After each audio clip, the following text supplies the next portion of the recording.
Hello,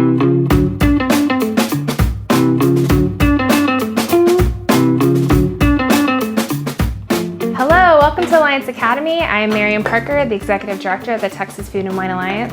I'm excited that we have the folks from Nixta Taqueria. You might have heard of them. They've been featured in Bon Appetit magazine, Texas Monthly, and most recently, they were awarded Best New Restaurant by Food and Wine magazine. Please meet the dynamic duo. We have Chef Edgar Rico, and then we have Sara Mardanbigi, who are the owners of Nixta Taqueria. What are y'all gonna be cooking for us today? Today for y'all, we have a lovely summer dish of a tomato tostada. So we're gonna be taking some beautiful heirloom cherry tomatoes, slice them up, and we're gonna pair with that a little bit of charred corn. We're gonna roast it up, just get it nice and charred, give it a little bitterness, bring out some of those sweet notes, served on these beautiful heirloom blue corn tortillas with a little bit of black bean hummus, some salsa verde, and a black radish escabeche. And Sarah will be making a beautiful drink of... Yeah, we know why you all are actually here. It's for the cocktail. It is a beautiful pairing. It's called our Rosé Three Weys.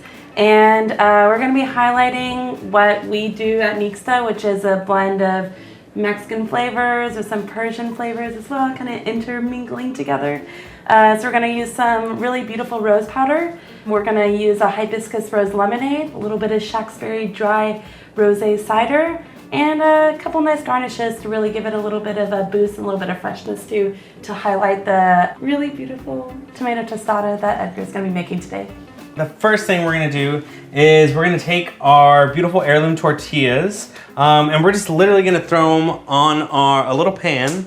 If you have a comal at home, that is ideal. Unfortunately, I do not here. So what we're gonna be doing is just putting this to a medium-high heat and then literally just throwing our tortillas on. Do you not put any oil or anything like that on it? Nope, so we wanna keep it actually dry because it's just you're gonna get more of that really crisp corn flavor, just not really dulling it in any way. And traditionally when you do a tostada in Mexico, most people just keep it straight up with a little bit of heat and love, and that's all she wrote. So did you make this, like did you make the tortillas today or yesterday, or like how did you get to they're just beautiful. So tortillas. yeah, I mean, one of the things we definitely do at Nixta and the things that we highlight every day is making nixtamalized corn tortillas. If you've never been to the restaurant, come on by. But what we do is we take heirloom corn that is nothing like this at all. This is actually traditional yellow sweet corn. What we use is more of an heirloom variety, like this stuff right here. It's beautiful.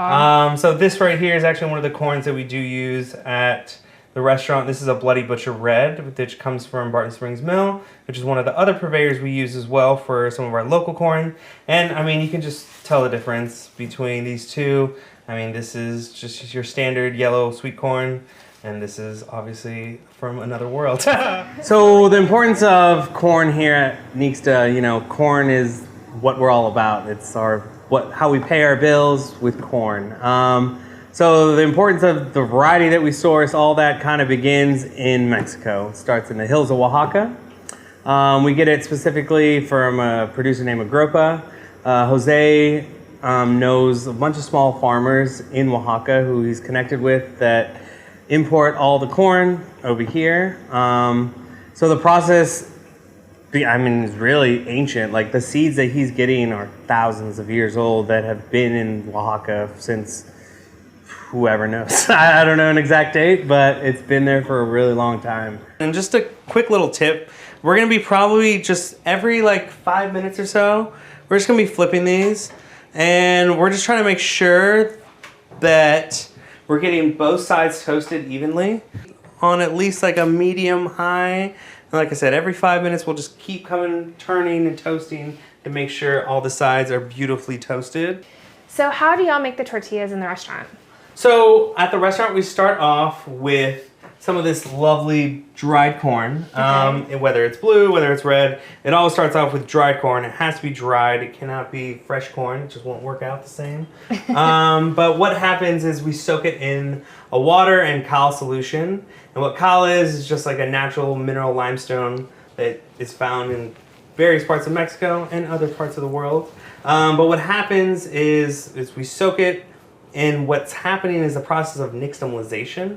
And what nixtamalization, what's happening is it's extracting the natural gelatins and starches that are within the corn, which are essentially going to be like your glue for your tortilla. Yeah. Without it, it would be, your tortilla would literally just fall apart. Yeah. So the call is an essential part to tortilla making.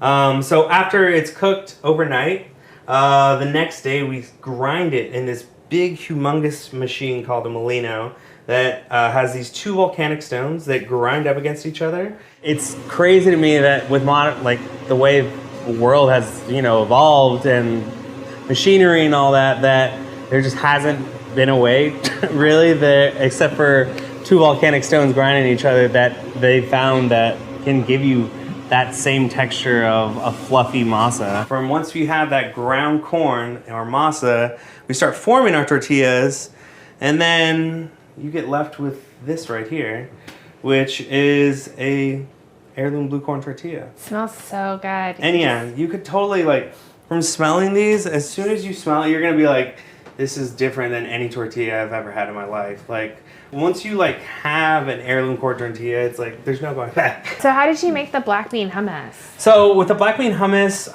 we're treating it the same way we would a regular traditional chickpea hummus. So we just boil some black beans. We cook them down a little bit with water, a little bit of salt and onions, just to give it a little flavor in the back note.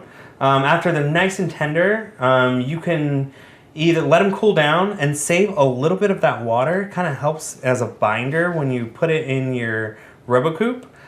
So after you have the tender beans, you'll pour them into the RoboCoupe, and you're going to add in some tahini and olive oil, and then a little bit of microplaned garlic. Just give it a little, kick. And then just blend it up till it's nice and smooth and creamy, like this hummus right here. Great. So if I don't have a RoboCoupe, I could just put it in like a food processor. Yeah, totally. Yeah. If you didn't have a RoboCoupe, you can totally use a stick blender as well. That's what we usually do if we're making like really small batches. That's actually ideal, but a blender will work completely fine as well. It'll actually get it a lot creamier. But you're just gonna have to make probably a little bigger batch. You're not gonna be able to do a tiny little batch in a blender, but it's okay if you got a little extra hummus, a couple extra snacks for you to snack on, It's never a bad thing. It's never a bad thing, ever. One of the first things we're going to start with the ingredients is we're going to actually char up this corn. Okay. One of the things we actually do to make sure that you're just getting like really nice charred corn is you're going to actually keep it in this husk. Okay. And the reason we're going to keep it in this husk is because two things. One, it's going to be like a protective kind of layer for the corn, so it doesn't just completely burn all the way out and get like really chewy. And then also it's going to be kind of like a steam effect. It's going to be kind of steaming in here as well, kind of helping cook as well. So, and this is kind of like a process. I just remember going to like Mexico, and I remember like you see vendors all over the sides of the road who are just selling like corn that we all kind of love with the mayo, cheese, lime, and the chili, and all of them are always just cooking this corn kind of like this. And you're gonna get a little flare up. It might be a little scared, but don't worry, it'll burn off. And just kind of let it just burn off like this. You're gonna let it just char and just rotating on all sides. If you don't have a stovetop grill like this, You can do it on a grill outside, right? yeah, you can do it on a grill outside, or if you happen to have a torch, you can torch it. Yeah. There's doesn't have to be essentially like this, but it's just definitely a preferred method. Okay. So we're just gonna you're gonna let this thing just kind of sit. You're gonna turn this to like a medium heat and just literally just leave it on the heat. It's going to be cooking in this, and like I said, there's a steam effect happening in there, and the corn is, just getting nice and caramelized. As you can tell, we've had these tostadas on now for about 10 minutes, and you can already tell they are starting to take shape. Okay. They're starting to kind of morph and, have these nice, beautiful valleys and grooves. You're almost there, but not quite yet. What you'll be able to tell is if you come right over here, you'll be able to tell there's still an air bubble right there, which means that it's still a little bit raw. So all you're gonna do is you're gonna wanna flip it to the other side and continue to let it cook. This guy right here though, as you can tell, when I touch it, there's no give, which means it's pretty much ready to go. So all you're gonna do is you're just gonna take it out of the pan and you're gonna let it cool down and start taking shape. Our corn is pretty much almost finished up. you're starting to see right here, there's some nice char going on right here. And it doesn't need to be charred all the way around. It's okay if there's some parts that aren't charred. Like, you're gonna wanna have some parts that are a little sweeter than others and some parts that have that nice bitterness. And the next thing we're gonna do is we're gonna clean off some of these hairs. But you can just do it with the back of your knife. Oh, okay. And just kind of take off all of that stuff. Now that's a glorious pro tip, because it usually takes me forever to get all the hairs off. Yeah, if you got a nice sharp knife, yeah, honestly, it doesn't matter because you're using the back of it. Right. You know, it's kind of like a razor on a face, you know, just shaving off all those hairs. And if you have some of them left, it's okay. Yeah. I mean, you're not gonna send the dish back, you know, because you're in your home, you know. What we're gonna do is you're gonna face it up and down like this, and you're gonna run your knife down and remove all those kernels. And it's fine if it's more, you know, rough, like a rough cut. It doesn't need to be totally all broken up. Okay. Right. You can have some of those bigger bits in there. But yeah, you're just gonna be turning as you go and just, you know, just following along that pattern until you got all those kernels off. And boom, you got some charred corn off the cob, nice and clean. Yeah. All that's ready to go. Well done. So the next step we're gonna do is we're gonna take these lovely heirloom cherry tomatoes. We're just gonna gently pour them out, making sure they're not running away from you. And then you're just gonna start cutting them up. We're gonna cut them up from top to bottom. So the top of the tomato right here to the bottom right here. And all you're gonna do is just give it a nice slice. Nice sharp knife definitely helps for this. And then also too, this other guy right here, you wanna make sure you're paying attention to your tostadas, but this guy is ready to go. So we have both of our tostadas now, and you can kind of tell they're ready to go. You kind of hear that sound. They're nice and hard, crispy, and if you just smell that, it's just, you know, Oh my god, really, it smells incredible. you know, the Yeah, smell I of love corn in its most pure state. So if you didn't have access to like cherry tomatoes or these beautiful yellow gold ones, what else? Like, can you just use like a regular tomato and just chop it up? Yeah, completely. Okay. A regular tomato will do just fine. Okay. I mean, really what's going to pop off is the salsa verde is what really just brings out all those really nice notes. And the salsa verde, what's in there is just a bunch of herbs. Predominantly in this one we use cilantro and a little olive oil with some salt, lime juice, and that's really it. It's just almost very similar to like a chimichurri, but with a little more vinegar to kind of give it some like acid to kind of bring out some of that really nice notes in our cherry tomatoes. You want to show me how to make this tostada? Yeah, so let's get this groove moving together. Yeah. So first you're gonna get yourself a nice mixing bowl. It doesn't have to be too large in size. And all the cherry tomatoes that we now have cut, we're just gonna throw them up into this bowl. And also some of the lovely corn that we charred. We're gonna just place that into the bowl as well. And so how do you like come up with like your taco creations? Like, because you have some magical combinations. Yeah, we definitely do a lot of flavor combos that are definitely outside the box. Yeah. I mean, it mainly comes honestly from past experiences and definitely travel. We've been fortunate enough to get to go to a lot of parts of the world. And just really seeing all those things, all those different cultures, all these different flavor profiles. For me, I just take that as kind of like an inspiration and like, how can I incorporate it into what we do? Whether it may be something like this salsa verde, which I remember eating something very reminiscent to this in like Europe, like just thinking like, whoa, like that sauce, like how, so there's just little touches like that where we'll just be eating something and I'll be like, damn, like that's like, remember this, like how can you use this? And it just all adds to the arsenal. And when putting dishes together, I mean, I really think about really what tastes good, what makes me happy, and how are other people gonna, you know, receive it. Whenever we're coming up with menu items, like there'll usually be like a day where we kind of just sit down and kind of talk about, hey, this is what we got coming up for the week. Here's some ideas I'm thinking. And then sometimes she'll, as I'm like maybe talking about a dish, she'll be like, hey, that's actually kind of similar to something I grew up with. Like it might be called so-and-so, I really don't know.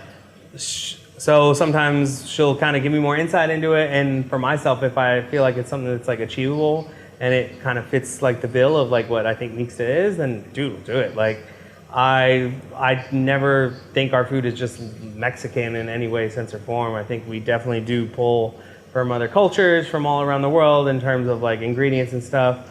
So, I mean, her being Iranian, it just completely makes sense for us to be able to do some of those flavor profiles. So, yeah, she'll sometimes, get into the kitchen and do some like R&D to kind of help me to kind of, like fully realize the dish. Or sometimes she'll just give me like a recipe and be like, hey, this is what I was talking about. Like, see if you can make it work. This dish specifically, there's a lot of color components, like the different colors of corn, the different tomatoes.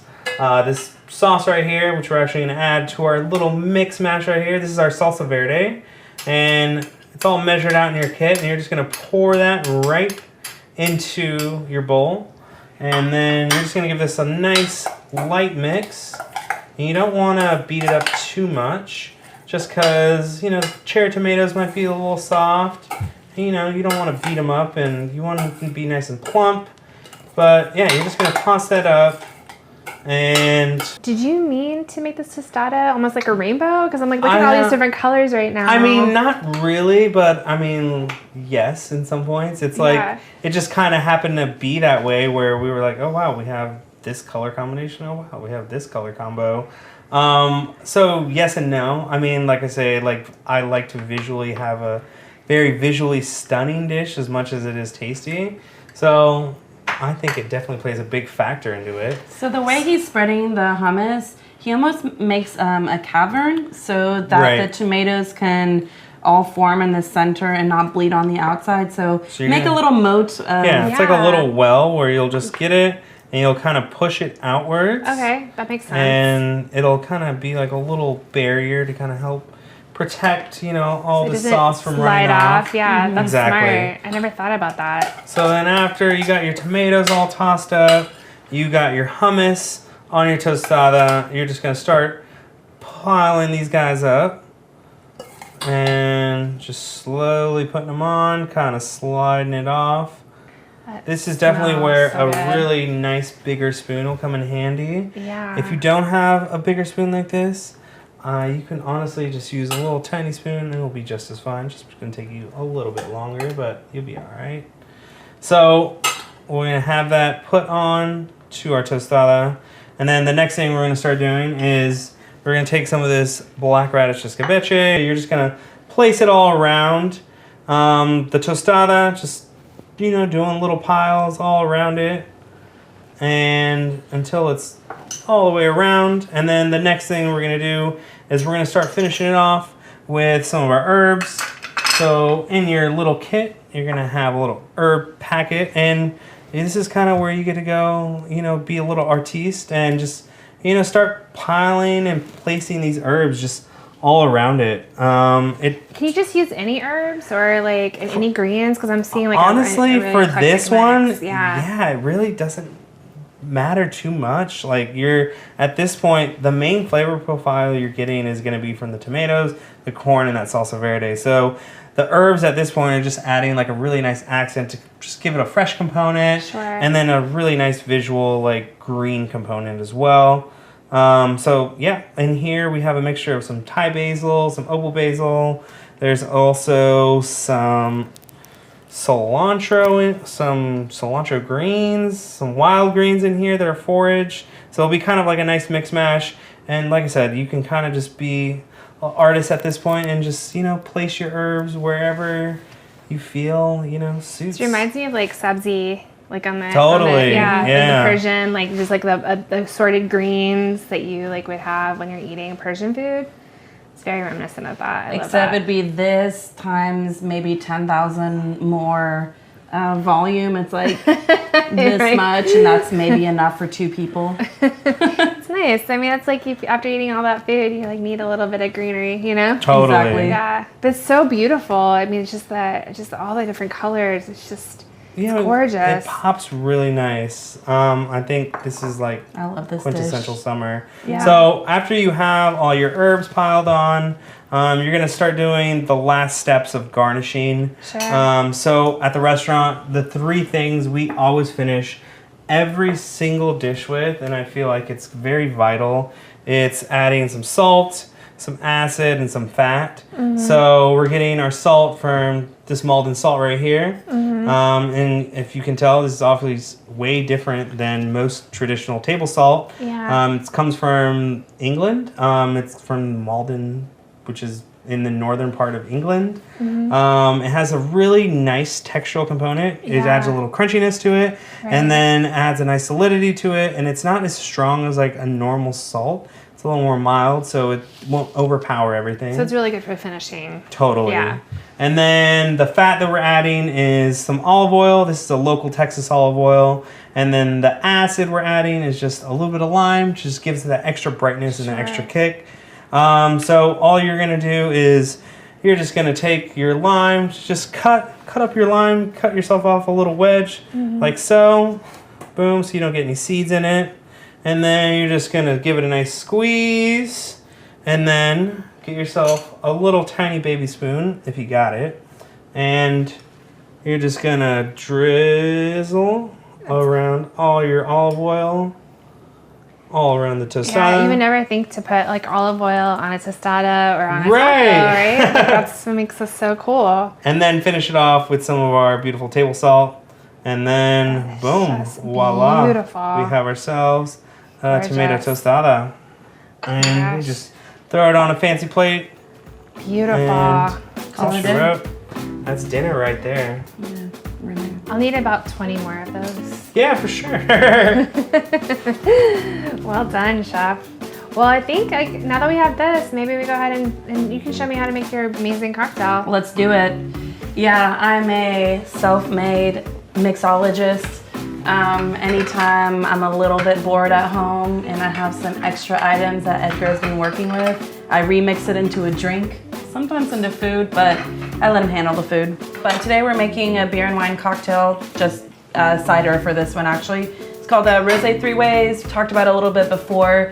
We're gonna be highlighting rose and rosé in 3 different ways. The first step is just get a little bit of lemon juice. Okay. Rim the glass.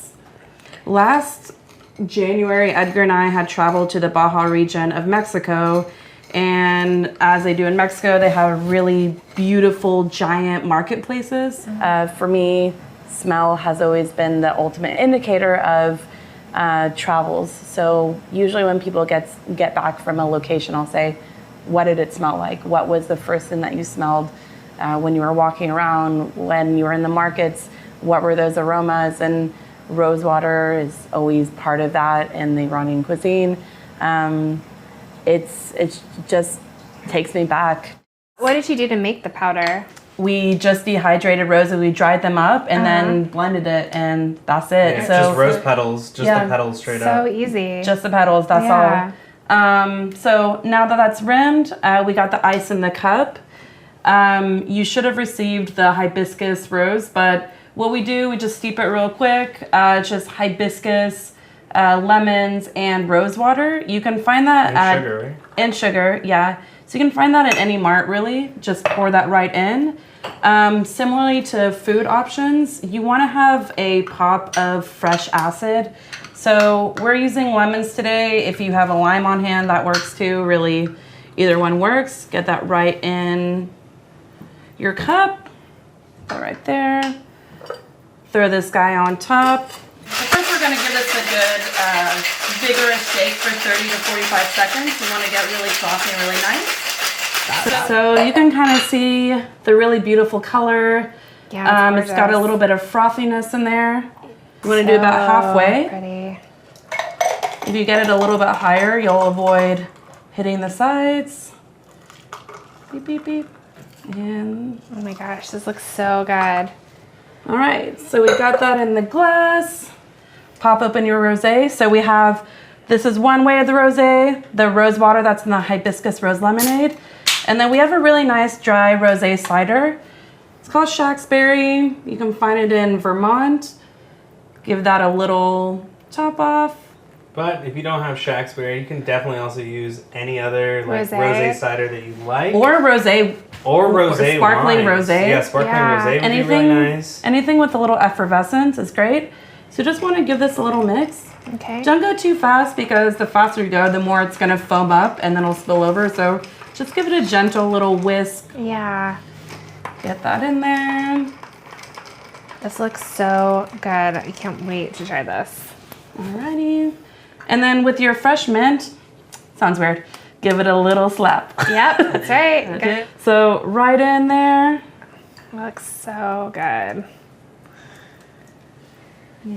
So how did you how did you come up with this cocktail? I wanted to highlight different Persian ingredients. So rose water is a big one. We generally have hibiscus available. So for us, we're really low on food waste. Yeah. So whatever Edgar's cooking up, I'll just kind of take a cue from that. We have a lot of different natural wines and a lot of rosé cider. So I want to incorporate that in some way.